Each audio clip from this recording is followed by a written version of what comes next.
Lenin. Páginas de uma grande vida. A União das Repúblicas Socialistas Soviéticas é um estado de novo tipo. A sua existência data de 1917.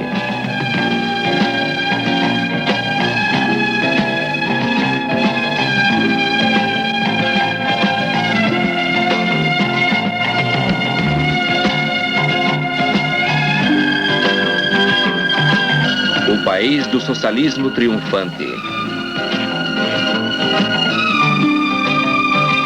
Uma potência industrialmente desenvolvida.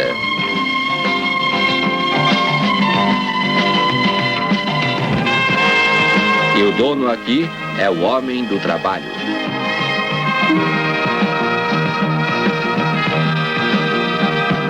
No país soviético foram eliminados a opressão racial, a desigualdade social, a exploração do homem pelo homem e foram conquistadas as verdadeiras liberdades democráticas.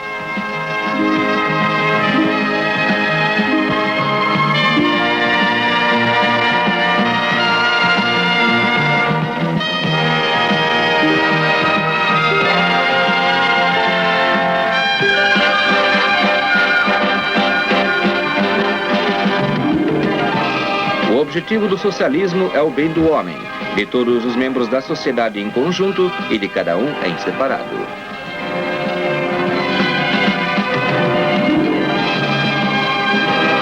O Estado soviético tem pouco mais de 60 anos de existência. A sua fundação foi fruto da vitória da Grande Revolução de Outubro, a encarnação do pensamento de Vladimir Lenin.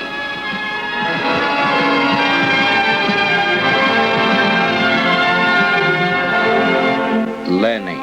Este nome é conhecido por centenas de milhões de pessoas em todo o mundo. Para uns, ele é um grande amigo, a esperança, a bandeira da sua luta contra a opressão e a exploração. Para outros, é o inimigo mais odiado, o destruidor implacável da ordem burguesa. Realmente, ele foi ambas as coisas. Mas antes de mais nada, foi um homem genial, admirável, inigualável. O nosso filme versa apenas sobre algumas páginas da vida de Lenin e os primeiros anos, os mais difíceis de existência do Estado soviético.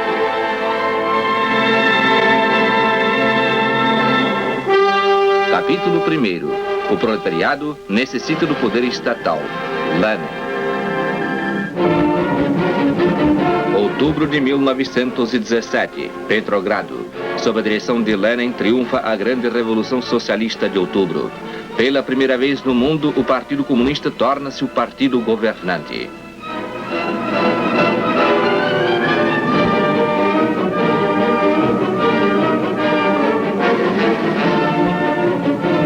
E a primeira preocupação de Lenin é a paz. Deter a guerra devastadora que prossegue há 3 anos, fazer regressar os soldados das trincheiras, proporcionar aos povos da Rússia uma vida e trabalho livres.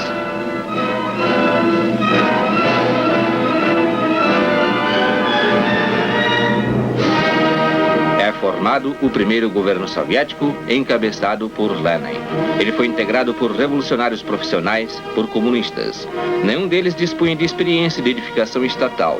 Aliás, nem poderiam ter, pois tudo iniciava-se pela primeira vez. Doravante, inicia-se uma nova etapa na história da Rússia. A Revolução Russa deve, afinal de contas, conduzir à vitória do socialismo.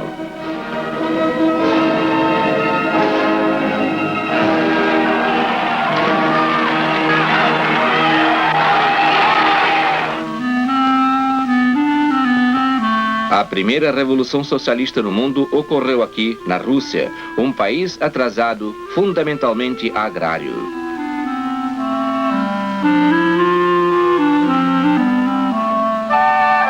Nestas condições complexas, num país pleno de contrastes sociais, iniciou-se uma reestruturação da sociedade inédita na história. Um dos primeiros atos legislativos do novo poder foi o Decreto da Terra. A propriedade latifundiária da terra é abolida imediatamente, sem qualquer indenização. Agora, toda a terra é propriedade do povo. Nenhum outro partido, além do comunista, podia propor ao povo trabalhador um programa tão amplo de reformas democráticas. Nós podemos dirigir só quando expressamos corretamente aquilo do que o povo tem consciência, dizia Lenin. Os documentários da época comprovam. Isto era justamente aquilo com que sonhavam há séculos os povos oprimidos da Rússia.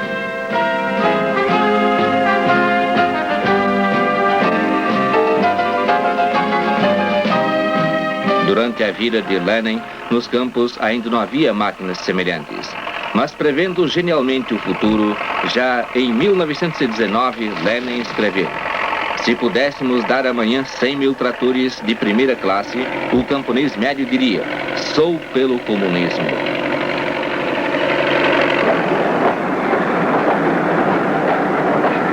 Os êxitos do poder soviético despertaram um grande entusiasmo político e espiritual do povo. Mas isto gerava também um ódio ferino e a resistência armada aberta dos inimigos da Revolução. Com o apoio dos países imperialistas, desencadeou-se na Rússia a Guerra Civil.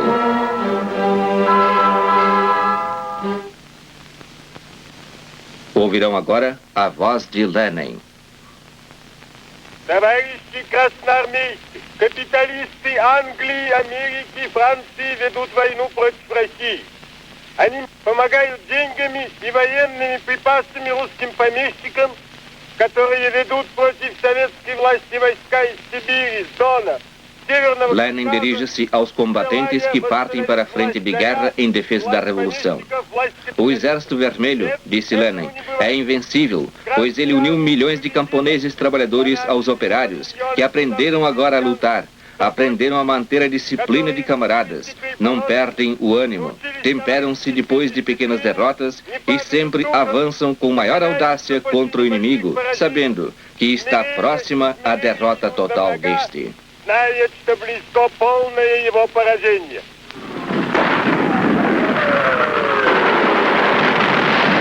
Nos encarniçados combates de classe dos primeiros anos após a Revolução, nasceu um exército de novo tipo, o Exército Operário Camponês. Ele defendeu seu poder, o poder do povo. Precisamente por isto, já no fim de 1920, a República Soviética liquidou a contra-revolução interna e a intervenção armada de 14 países imperialistas.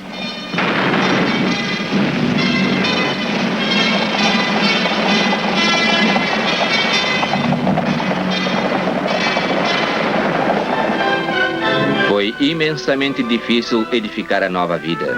Parecia ser impossível despertar as regiões atrasadas do ex-império russo, mudar os costumes e o modo de vida formados no decurso de milênios.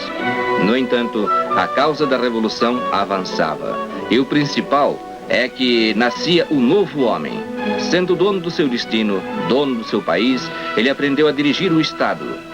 Os sovietes de deputados operários, camponeses e soldados tornaram-se a base política do Estado soviético, a nova forma de organização do Estado.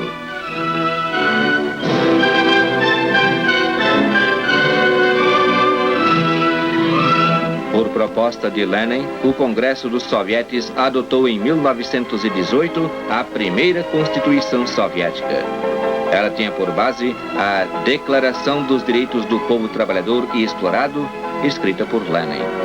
A Constituição fixou as mais importantes conquistas da Revolução de Outubro: o poder soviético como forma de ditadura do proletariado, a abolição da propriedade privada, a igualdade de direitos de todos os povos, a autêntica democracia.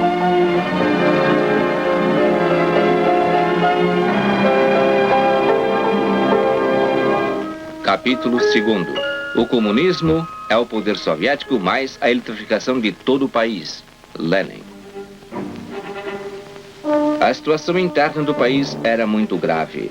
A economia nacional foi arruinada pela guerra imperialista, pela guerra civil e pela intervenção militar estrangeira. Em 1920, a produção industrial decaiu em quase 7 vezes em comparação com o período anterior à guerra. A maioria das empresas estava paralisada. A ruína, a falta de matérias-primas, de combustíveis, de gêneros alimentícios. Por indicação direta de Lenin, são tomadas medidas extraordinárias de luta contra a fome. Antes de mais nada, alimentar as crianças.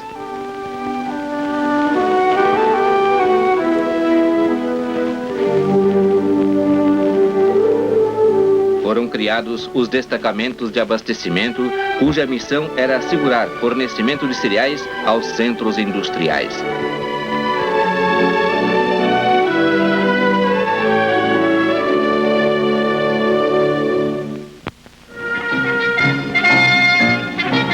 Era necessário solucionar a tarefa principal, obter o ascenso da grande produção industrial, criar a base técnico-material do socialismo.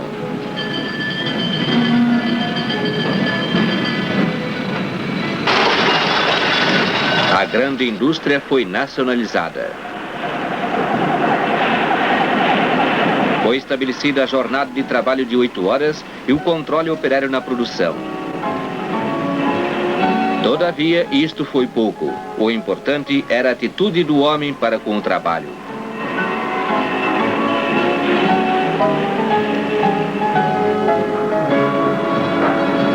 Em 10 de maio de 1919, os operários da estrada de ferro Moscou-Kazan repararam várias locomotivas nas horas livres do trabalho. Poderia parecer um fato de pouca importância. Mas Lenin viu nisto um acontecimento de significado extraordinário, o aumento da consciência socialista, uma grande iniciativa. Com o correr do tempo, a Organização Comunista do Trabalho Social apoiar-se-á cada vez mais na disciplina livre e consciente dos próprios trabalhadores.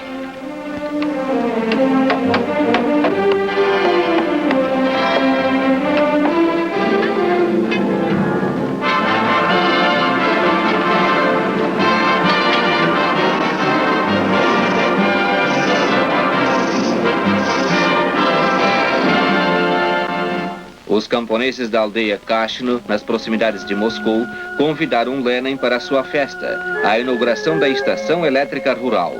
Lenin aceitou o convite. Foi, juntamente com a sua esposa, Nadezhda Krupskaya. Uma fotografia daquele dia memorável. Lenin recorda que um dos camponeses disse que a luz elétrica não é natural. Naturalmente, para a massa camponesa não filiada ao partido, a luz elétrica é uma luz não natural. Mas para nós é natural que centenas de milhares de anos os camponeses e os operários tenham podido viver em semelhantes trevas, na miséria, subjugados pelos latifundiários e capitalistas.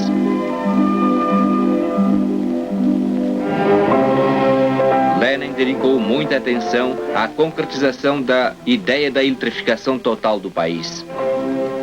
Eis que em dezembro de 1920, os delegados do 8º Congresso dos Sovietes de toda a Rússia ouviram o relatório do engenheiro energético Krzyzanowski. Ele falou sobre o inédito e impressionante plano de Lenin, o plano de estado de eletrificação da Rússia. Lenin via nele o segundo programa do partido. Somente quando o país for eletrificado, quando a indústria, a agricultura e os transportes tiverem a base técnica da grande indústria moderna, somente então venceremos definitivamente, disse Lenin. Os jornais soviéticos de então denominaram de gigante a usina elétrica de Kashira. Claro está que, pela escala da época, tratava-se de um gigante.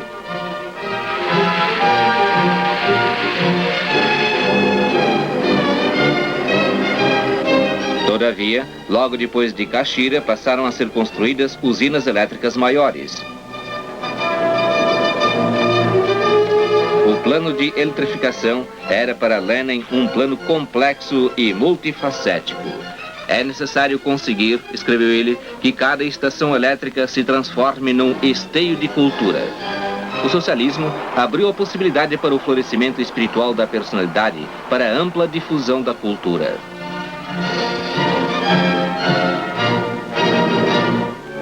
Basta de verdades mesquinhas, extinga o que é velho do coração. As ruas são os nossos pincéis e as praças a nossa aquarela. Assim dizia o poeta Vladimir Mayakovsky.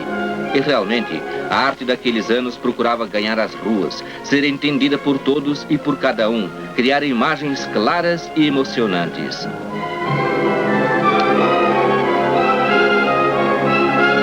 O espírito incomparável da época. Pela primeira vez na história, massas de milhões incorporaram-se à cultura.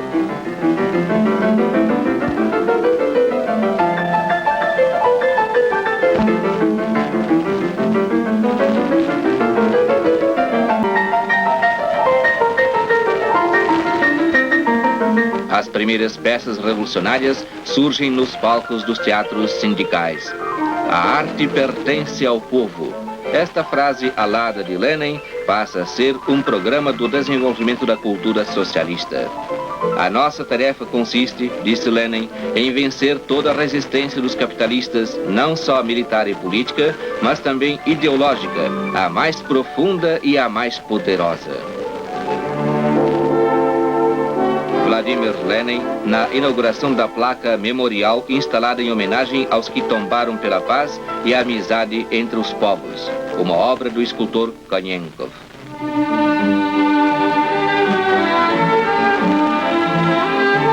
São erigidos monumentos às pessoas notáveis aos acontecimentos da luta revolucionária.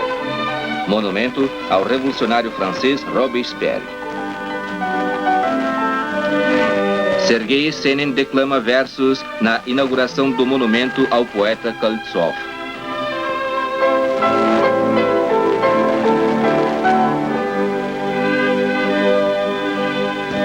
Num dos seus discursos, Lenin disse: estudar, estudar e estudar.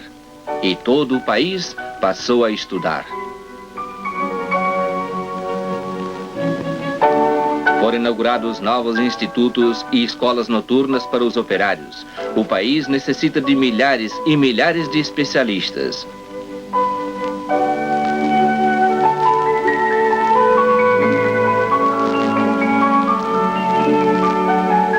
Futuros matemáticos, poetas, físicos, astrônomos.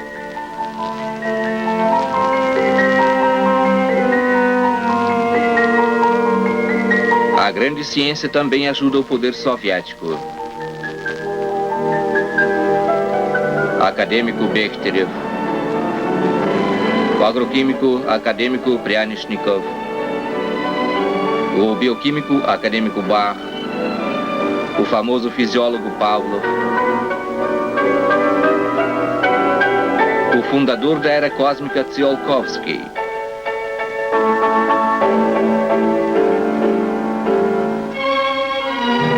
O Estado soviético desenvolvia-se e consolidava-se. Gradualmente normalizava-se a vida pacífica. Verdade seja dita, a paz era ainda instável, precária. O país encontrava-se no cerco dos países imperialistas. Dia 22. Reuniram-se aí delegações de muitos países numa conferência econômica internacional.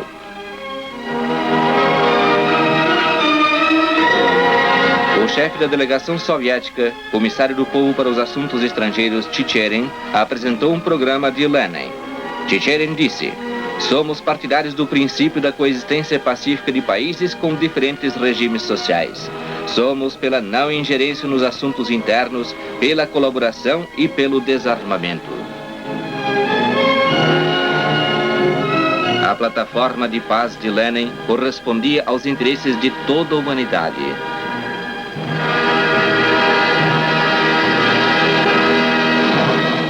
Capítulo 3.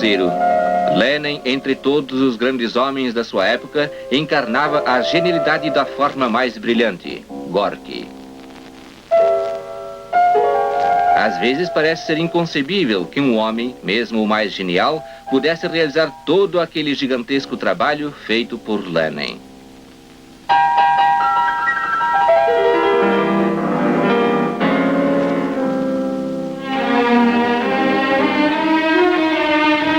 Em março de 1918, o governo da República dos Sovietes, encabeçado por Lenin, muda de Petrogrado para Moscou. A partir de então, Moscou é a capital do Estado soviético.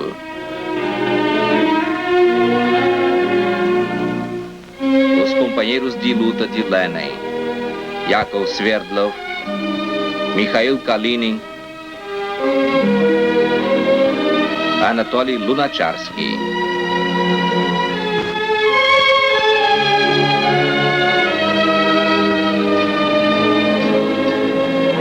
Como disse Lenin, o tempo é ainda arquidifícil e a vida na capital não é fácil, é heterogênea.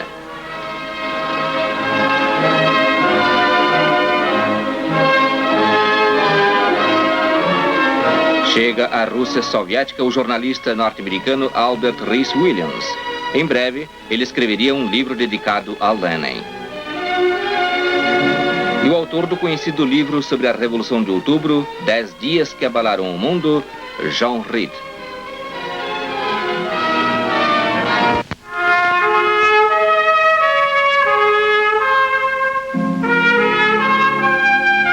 O gabinete de Lenin no Kremlin de Moscou. Aqui ele escreveu a notável obra marxista As Tarefas Imediatas do Poder Soviético e muitas outras.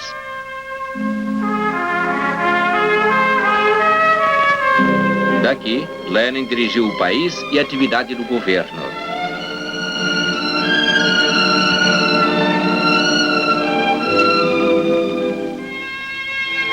Lenin foi um destacado teórico do marxismo, um dos mais cultos do seu tempo.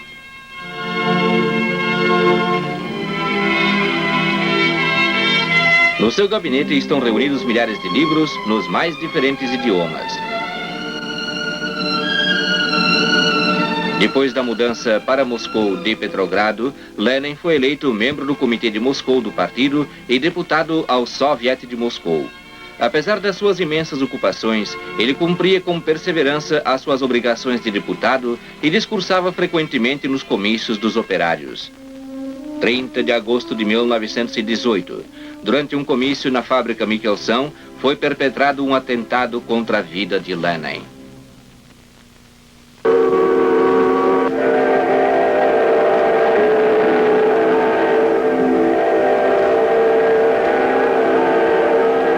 No decorrer de vários dias, a vida do guia esteve em perigo.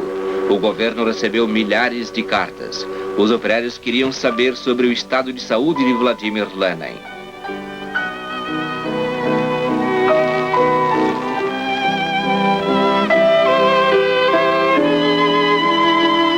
A pedido dos operários, foi rodado um filme. Estão vendo um passeio de Lenin pelo pátio do Kremlin.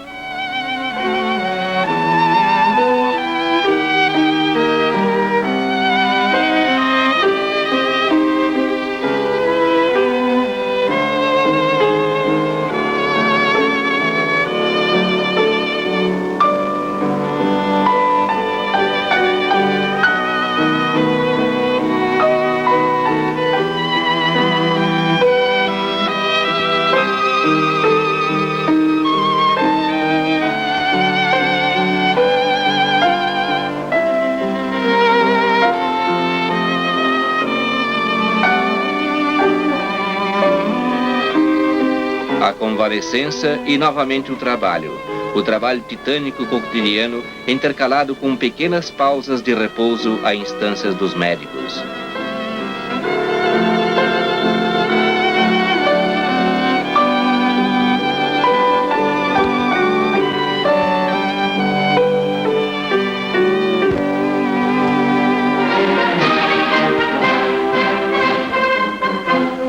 Lenin na parada das tropas do ensino militar geral em maio de 1919.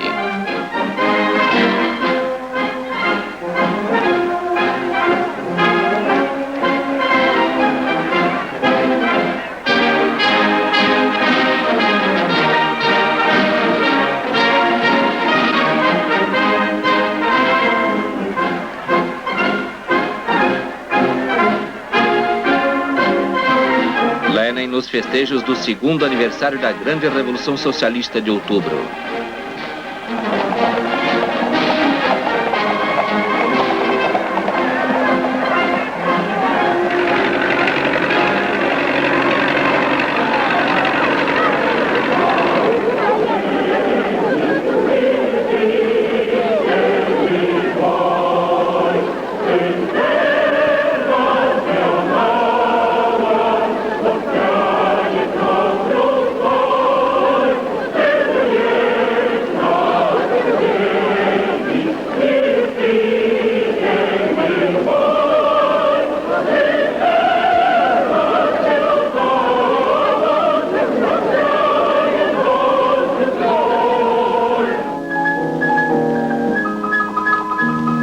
No Kremlin, junto no gabinete, um modesto e pequeno apartamento.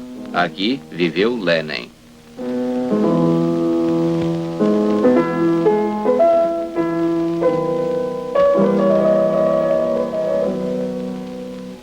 Lenin Recebeu frequentemente aqui visitantes e conversou longamente com eles. Fazia perguntas ao interlocutor, aconselhava-se com ele, persuadia-o, discutia.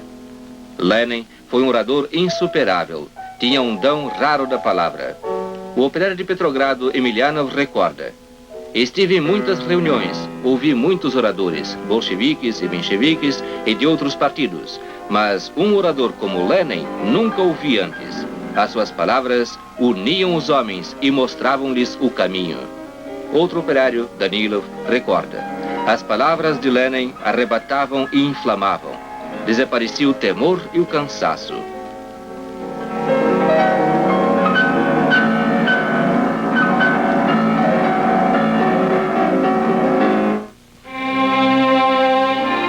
Raros dias de descanso numa casa dos arredores de Moscou, em Gorky.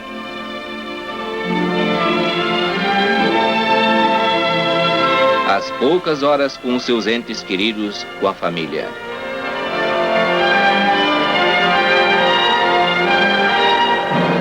Mas mesmo aí, Lenin prosseguiu o trabalho.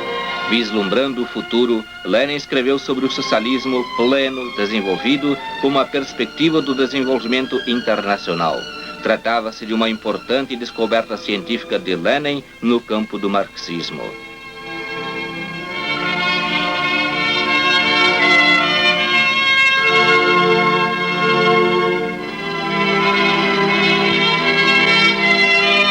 Lenin dedicou uma atenção extraordinária à política nacional. Trata-se de um problema mundial, escreveu Lenin, sem exagero, mundial. Em 1922, a vida colocou o problema da unificação de todos os povos da Rússia num Estado socialista federado uno. Nós, frisou Lenin, queremos uma união voluntária das nações.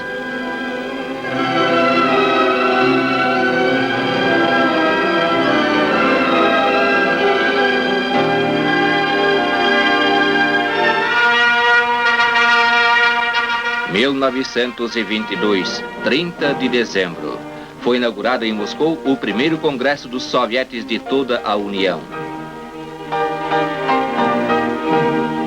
A saúde de Lenin agravou-se nessa altura. Ele não esteve presente no congresso, mas preparou-se para o evento e escreveu as teses que se tornaram o programa dos trabalhos do congresso, o 5º aniversário. A guerra civil vinculou a classe operária com o campesinato e nisto reside o penhor da força invencível. A fome do ano passado também foi superada. Agora devemos ocupar-nos inteiramente da economia. No Congresso dos Sovietes foram adotados a Declaração e o Tratado sobre a formação da livre e equitativa União das Repúblicas Socialistas Soviéticas. Era o Estado de novo tipo, um Estado de trabalhadores, um Estado para os trabalhadores, um Estado dirigido pelos trabalhadores. O tipo soviético de Estado, por nós conquistado, é um passo à frente de toda a humanidade. Assim definiu Lenin o significado mundial da unificação das nações, um resultado da Revolução de Outubro.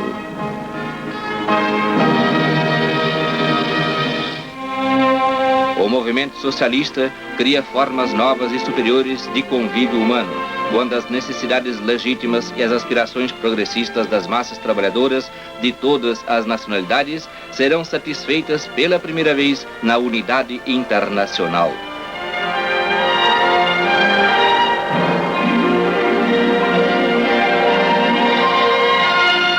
A modéstia, a simplicidade, o respeito e a confiança para com os demais, a participação pessoal no seu destino, uniam-se em Lenin com a firme posição de princípio, a exigência para consigo próprio e para com os demais, a sabedoria e a perspicácia, a atividade prática incansável e vontade inquebrantável, a erudição e a agudeza do pensamento de um grande cientista, o sincero amor pela vida, aos seus autênticos valores e alegrias. Assim foi Vladimir Lenin, pensador, revolucionário e homem.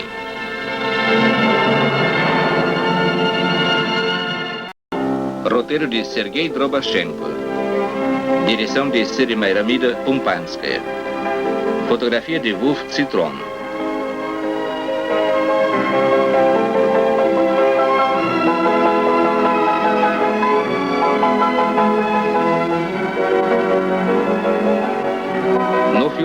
aproveitados materiais do Arquivo Central do Estado de Cinefotodocumentos da União Soviética. Uma produção dos Estúdios Centrais de Documentários, Moscou.